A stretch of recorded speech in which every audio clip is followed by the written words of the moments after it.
And if it's the will for me to go through it so that I can help somebody else know that they're not crazy, or that, what's happening to them is a real situation, and it's more than... Welcome back to It's Getting Better All the Time Mental Health Outreach, providing information and support while encouraging hope and faith. You can log on to our website at igbattmho.org. Again, It's Getting Better All the Time Mental Health Outreach, providing information and support while encouraging hope and faith. And today I wanted to talk about, I entitled this broadcast, Katt Williams, Kanye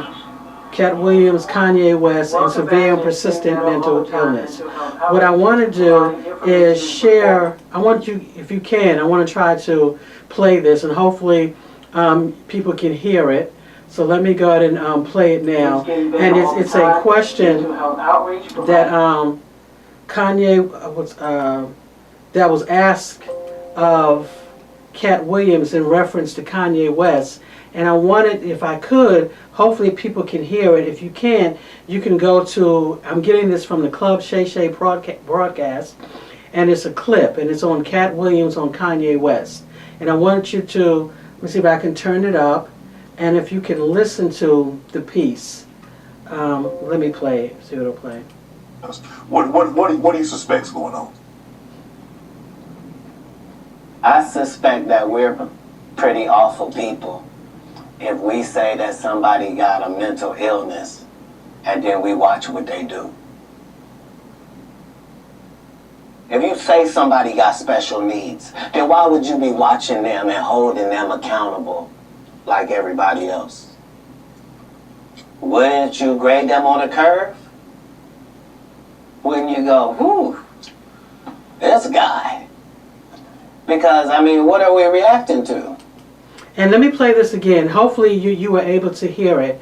Because I thought it was, to me, this was such a profound, so important. This was a statement right there for me. Because when we talk about severe and persistent mental illness, so many people don't understand, or they will understand it if it's somebody that they like. Severe and persistent mental illnesses do not discriminate. When we're talking about, we're not just talking about mental illness, we're talking about severe and persistent mental illnesses. We're talking about mental illnesses, and then severe and persistent. Severe and persistent mental illnesses are those illnesses, such as bipolar, that are so severe and so chronic that they impact all aspects of an individual's life. So a person can be diagnosed with a severe and persistent mental illness and still have a personality. You have to know the difference between the personality and the symptoms of the illness. So even if the symptoms are managed, they still have a personality. That personality can be one of a jerk, it can be one of whatever you want to call it, but they're still sick. Having a severe and persistent mental illness is likened to somebody who has diabetes or someone who has hypertension. It's an illness that has to be managed. Sometimes you have symptoms that are more pronounced than others. You have symptoms that are less. But it's important for us to understand that. You can't just say a person has a severe and persistent mental illness when you like the person, or they have a severe and persistent mental illness when, they do something that's really, this is really out there. But when they say or do something else that bothers you, then it's not a mental illness, right? The person with a severe and persistent mental illness will always have that severe and persistent mental illness. It may be fluctuations in the illness. There may be periods of time when a person may go up and down. Yes, a person can be a genius and still have a persistent mental illness. We are looking at people's self-destruct, and we are calling it out depending on how we feel about them, depending on what they say. Okay, so I'm going to spend some time talking about bipolar again, because we've talked about this before, but I just wanted to share this, talk about it again. I'm going to replay this from Katt Williams, and I hope you're able to hear it, because like I said, I thought it was really good. Kanye. From a distance, obviously, I don't know how well you know Kanye. I don't know if you've been around Kanye, but from a distance, what do you suspect's going on? I suspect that we're pretty awful people. He used to say, I suspect that we are pretty awful people, talking about us. If you can't hear it, Shannon Sharpe asked him, what does he think about Kanye West? And he said, I suspect that we are pretty awful people. Keep if going. we say that somebody got a mental illness and then we watch what they do? What he said was, I suspect that we are pretty awful people when we say that a person has a mental illness and we watch what they do. Some of you are watching what Kanye West do just like it's a joke, right? And then we wonder why people don't want to get help. We wonder why people don't say there's something wrong with me. And then when you call out the symptoms, then there are people say, oh, he's just doing that to get attention. He's just doing that. Come on, why would a person in 100-degree weather, in 0-degree weather, walk around with a whole bunch of sweatsuits on and heated and, like they dress for the winter, right? They do that because it's the symptoms of their illness, right? But again, we give and take. And this is the reason why, one of the reasons why stigma is still very much alive, because people are afraid to come out. People are afraid to say what's going on with me because they don't want to be marginalized. They don't want to be talked about. Again, severe and persistent mental illness, a person has a personality. Just because a person has a personality that you like or don't like, or they are exhibiting signs of their personality that you like or you don't like, doesn't take away from the fact that they have a chronic, persistent, long-standing mental illness that they will always have that needs to be managed with medication, and the symptoms may go up and down. Everybody's different. Some people may have less symptoms, some people may have more. Some people may have symptoms which will require an inpatient hospital visit, some people may not.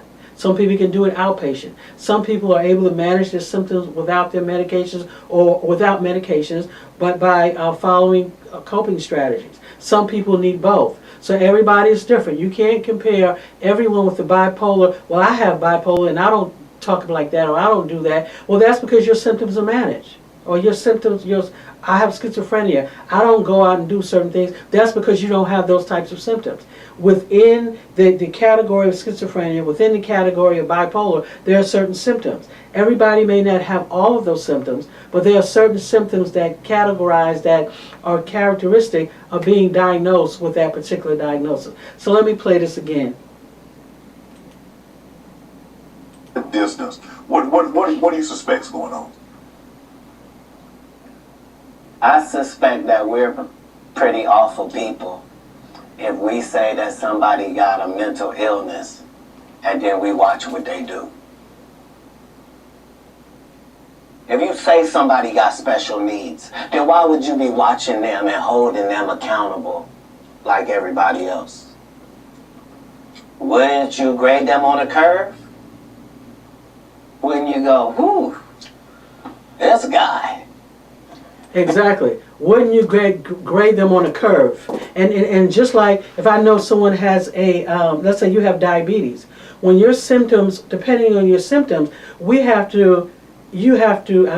you on a curve, so to speak. What is that curve? You going out somewhere, what you have to make sure? You make sure you have your medications. You may have to take an extra piece of fruit. You may have to make sure that you're exercising. Why? Because you have an illness, and because of that illness, there are certain things that you have to do to make sure you stay well. It's just like a person having severe and persistent mental illness.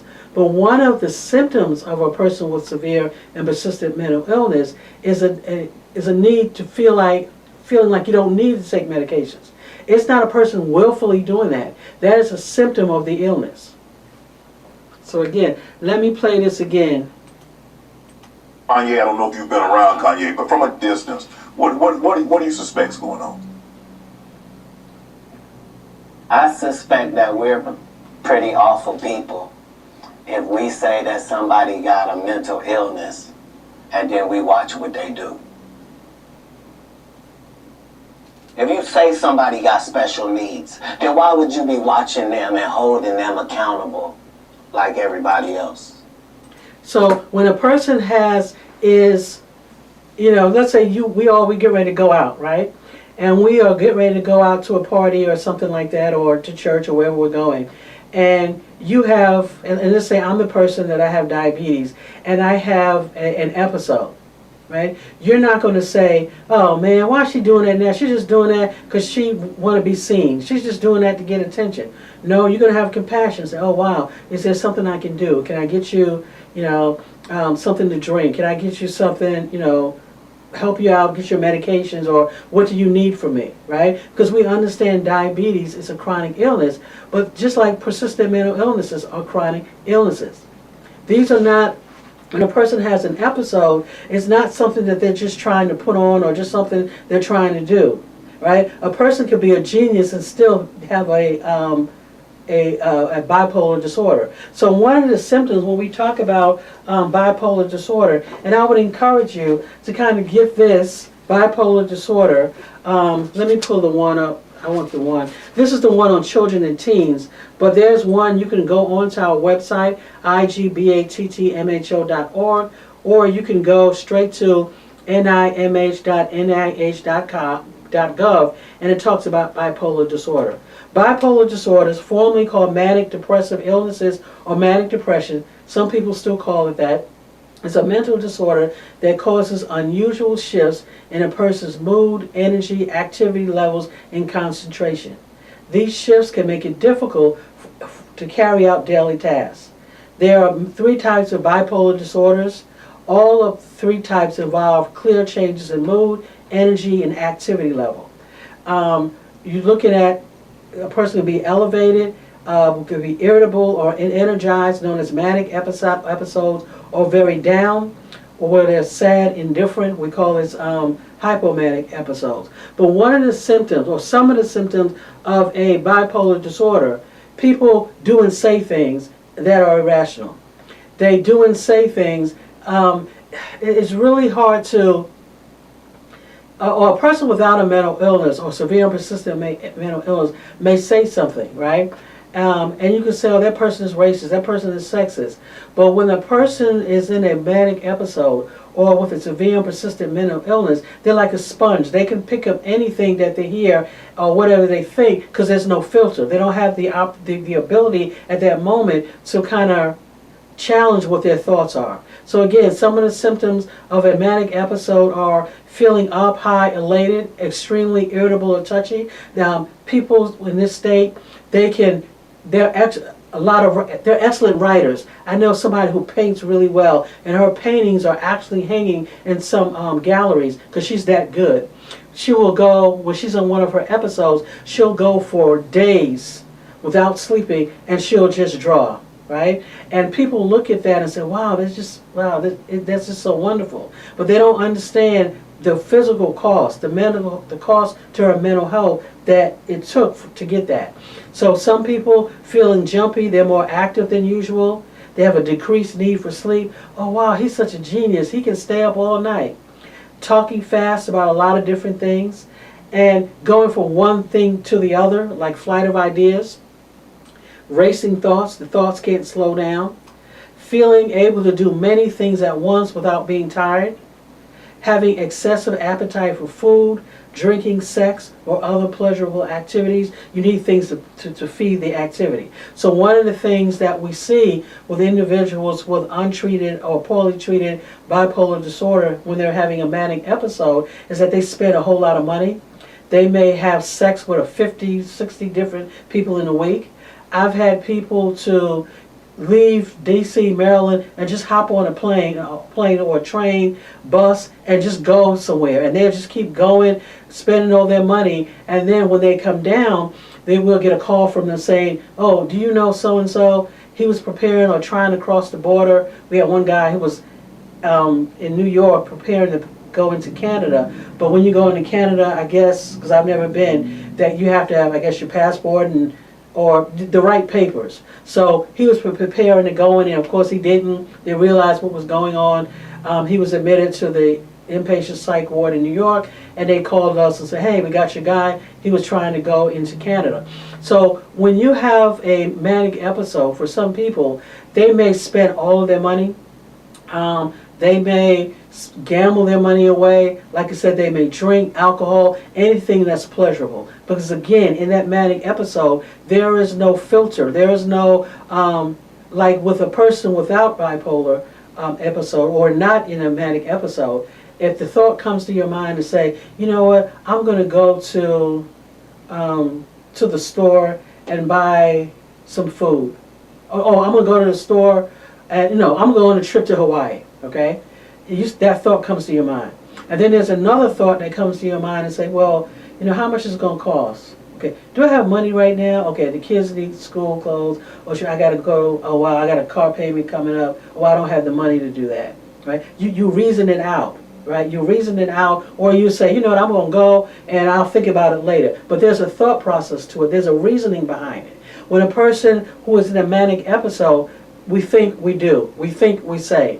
There's nothing to filter there. So they think about, I may say, oh, I'm going to go to Hawaii. And I just get up and go to Hawaii. I just grab my bags, go to the ATM, take out all the money on my account, and I'm on my way to Hawaii. I'll buy myself a ticket, and I go to Hawaii, spend all my money while I'm in the manic state, live high on, on different hotels, out on the beach, all of that.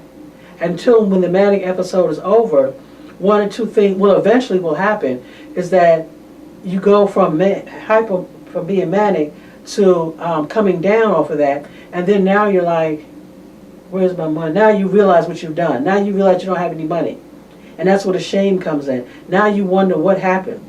Now you realize how many men or how many women did I actually have sex with, okay? So again, having excessive appetite for food, drinking, sex, or other pleasurable activities is a big thing with mania. Another thing, feeling unusually important, talented, or powerful. When you're in a manic episode, you can do everything. Okay, you can beat Michael Jordan, you can beat LeBron James, you are number one, you can do anything. Because you're in that manic episode, that's how you feel like you can do anything, right?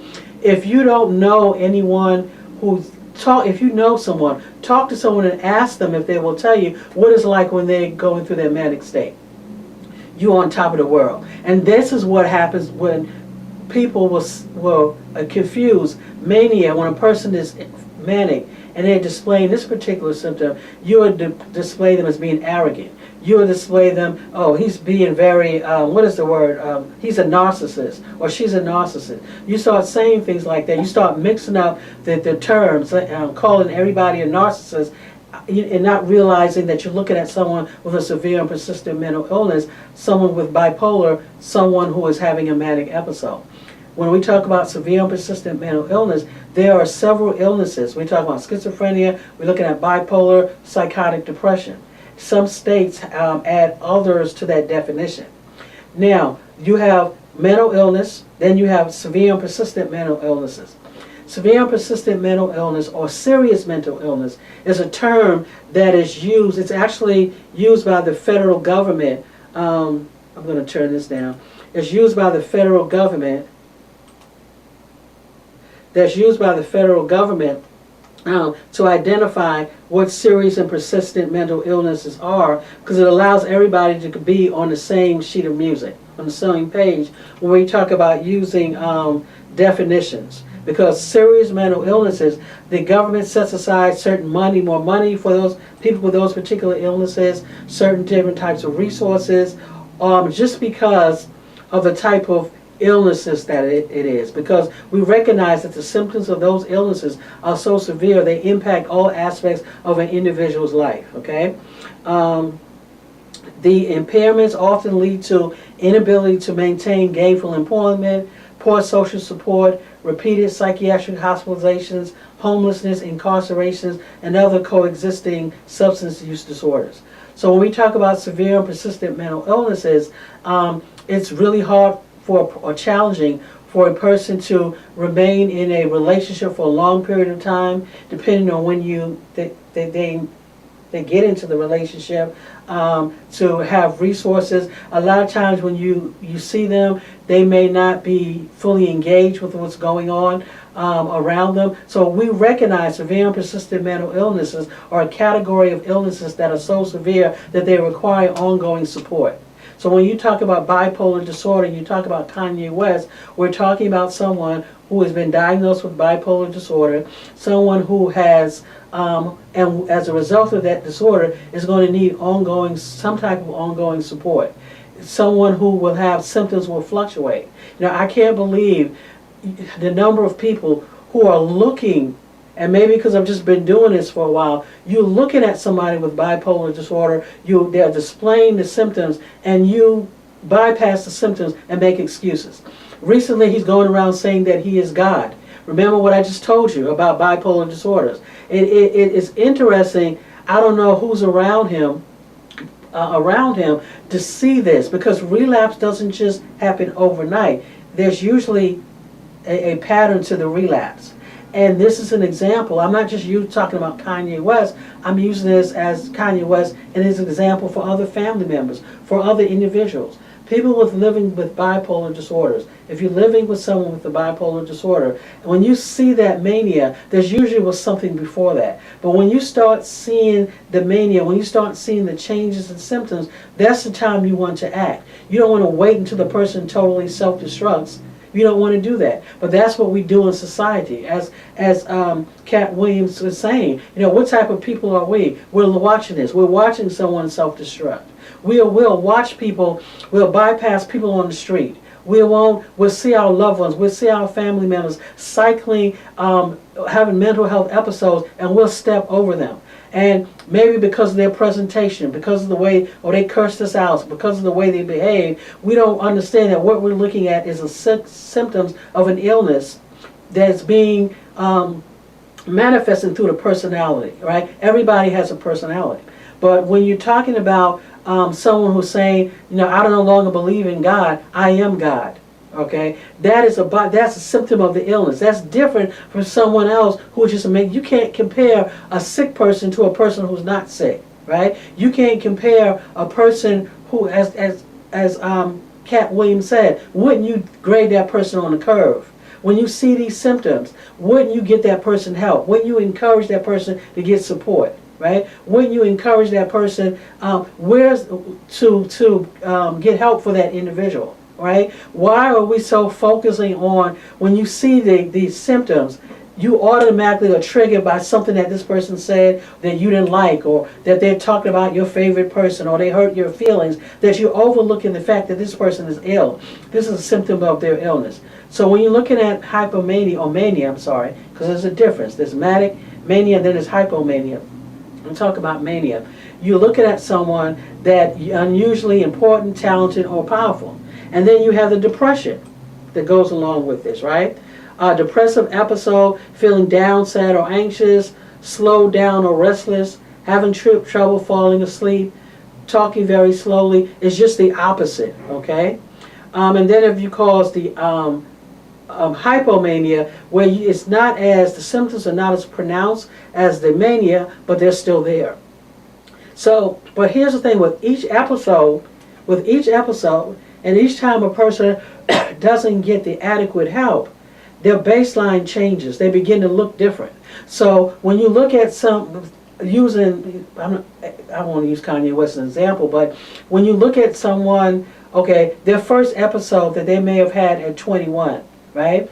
If they're not taking medications, or they're halfway taking medications, they're not doing as well. It takes longer for them to get back to a normal for them.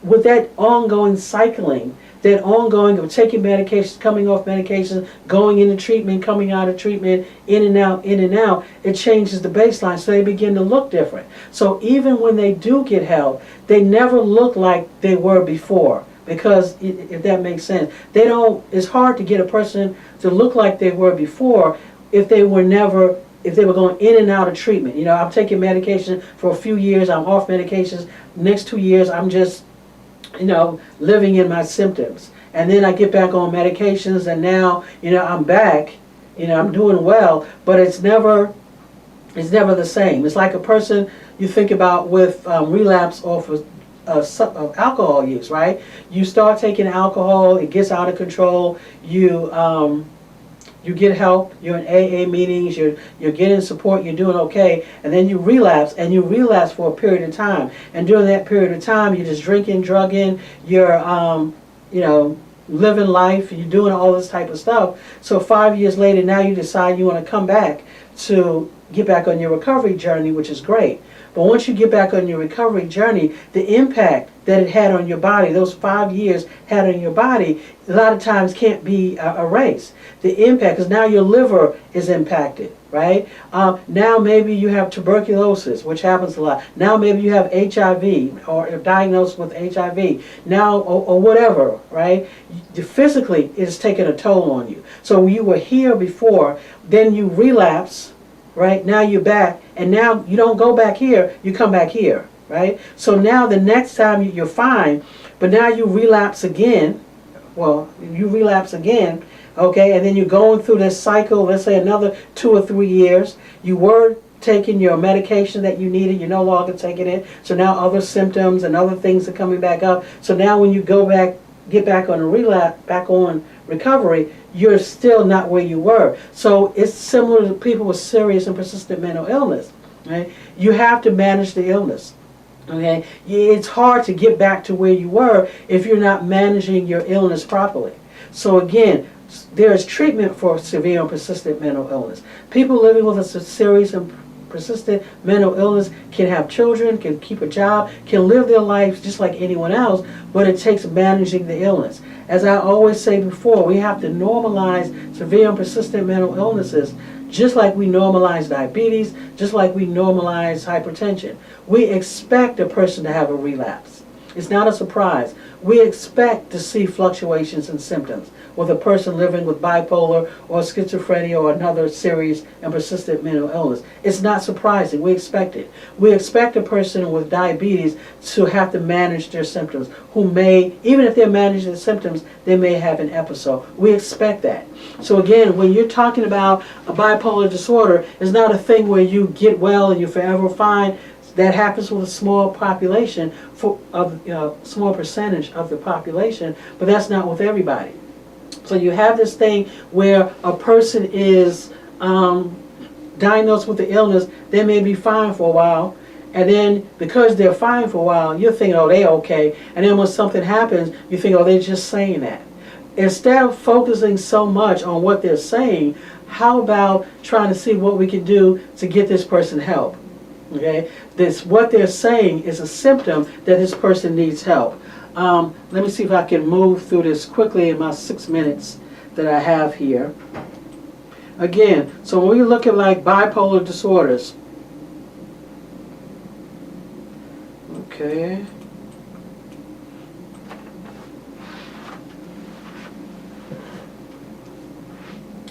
During an episode, a person, or a manic or hypomanic episode, and as I said, that's a less severe form of mania, hypomania. During a hypomanic episode, a person may feel very good, be able to get things done, and keep up with day-to-day lifestyle. This is the key. During a hypomanic episode, an individual may feel great, they may be able to get things done, and keep up with day-to-day lifestyle. The person may not feel that anything is wrong, but many family members and friends recognize changes in mood or activity levels as possible symptoms of bipolar disorder. Without proper treatment, people with hypomania can develop severe mania or depression. So you're looking at hypomania, mania or depression, because the person can have both or one or the other.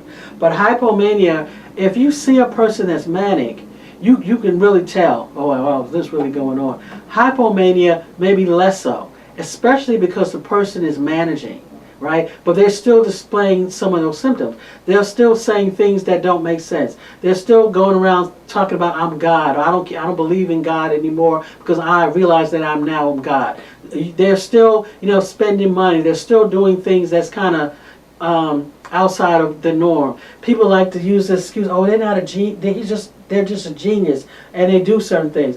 All right, that's fine if you want to hide behind that. But it's 95 degrees out there, outside. Why is this genius person walking around with a full sweatsuit, right? Everybody else is sweating in shorts. They're walking around in clothes that don't fit they're wearing clothes that don't fit the temperature. That's a sign. That's one of the signs that we look for, right? In the work that I do. But why don't you see that? Why you don't know that there's something wrong with that? Right? So I have to question that. What is wrong with you? What is wrong with us? Now we think that's okay. Oh, that he's really a genius. He's ahead of the time. Yeah, he may be wearing something that he created, but that suit that he's wearing is 105 degrees in that suit, and it's 95 degrees outside. Why is he walking around in that suit?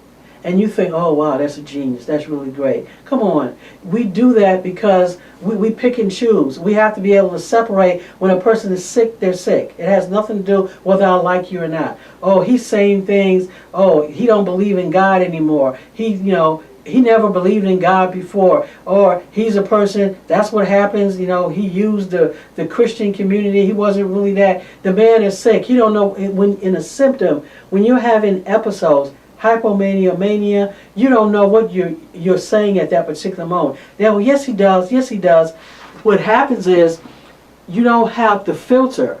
You don't have the ability to process what you're saying doesn't make sense. It's like you may have said something in front of your child about a friend. Well, I don't like going to her house because the house is never clean, right? But you go. You're able to go.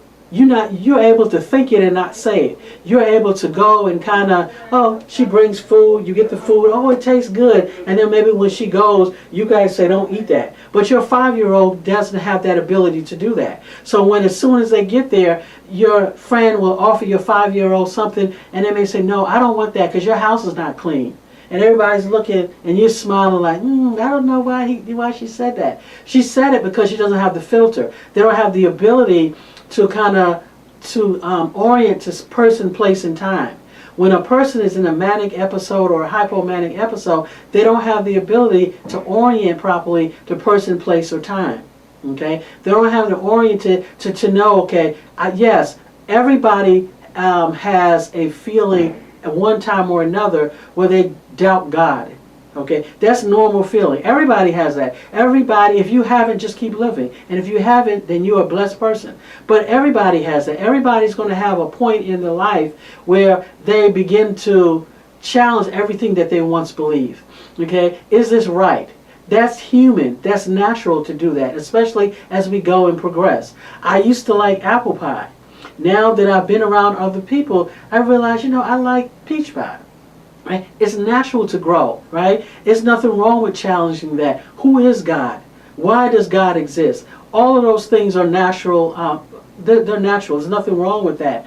But when you have a person with a severe and persistent mental illness or bipolar, it makes it worse because there's no filter. So again, bipolar, genetics, we're looking at brain structure, environmental, it could be a trigger. It's treated with medications. Therapy, talking to people, it's important to find the right medications.